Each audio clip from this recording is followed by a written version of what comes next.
अपने परिवार से ज्यादा अपने नशे से मोहब्बत थी। लेकिन एक दिन जुए की लत ने थुंग थुंग को पूरी तरह बर्बाद कर दिया था। वह अपना सब कुछ हार गया था। जब देने को एक फूटी कौड़ी नहीं बची तो जुआरियों ने उसे कुत्तों की तरह पीटा। जैसे तैसे थुंग थुंग वहां से जान बचाकर भाग आया, लेकिन नशे में धुत थुंग थुंग को रास्ता नहीं दिखा और अनजाने में वह एक सुनसान श्मशान में चला आया। तभी उसकी नजर जमीन पर पड़ी एक दारू की बोतल पर गई। बोतल देखते ही थुंग थुंग अपना सारा दर्द भूल गया और जल्दी से उसने बोतल का ढक्कन खोल दिया। ढक्कन खुलते ही बोतल से काला धुआं निकला और एक शैतान बाहर आया और फटी हुई आवाज में बोला, मैं सदियों से कैद था, तूने मुझे आजाद किया है। मांग, तेरी कोई एक आखिरी इच्छा पूरी करूंगा। तू चाहे तो मैं तुझे सोने का महल दे दूं। थुंग थुंग ने जोर से डकार ली और बोला, अबे महल का क्या करूंगा, झाड़ू लगाने में थक जाऊंगा। एक काम कर, मुझे कभी खत्म न होने वाली दारू की बोतल दे दे और एक ऐसी ताश की गड्डी दे जिसमें मैं हमेशा जीतूं। सुनते ही शैतान एक सेकंड के लिए शांत हो गया, फिर बोला, कैसा बेवकूफ इंसान है तू।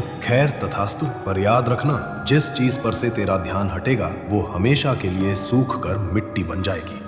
लेकिन थुंग थुंग ने उसकी शर्त पर ध्यान ही नहीं दिया। वह बोतल और ताश लेकर सीधा वापस अड्डे पर चला गया। उधर उसकी बीवी और बच्चा भूख से तड़प रहे थे और इधर थुंग थुंग बस दारू पीता रहा और जुआरियों से लाखों रुपए जीतता रहा। 7 दिन बीत चुके थे, लेकिन थुंग थुंग घर ही नहीं गया। बीच में गांव के एक आदमी ने आकर बताया भी, थुंग थुंग, तेरी बीवी बीमार है और बच्चा भूख से रो रहा है, घर जा।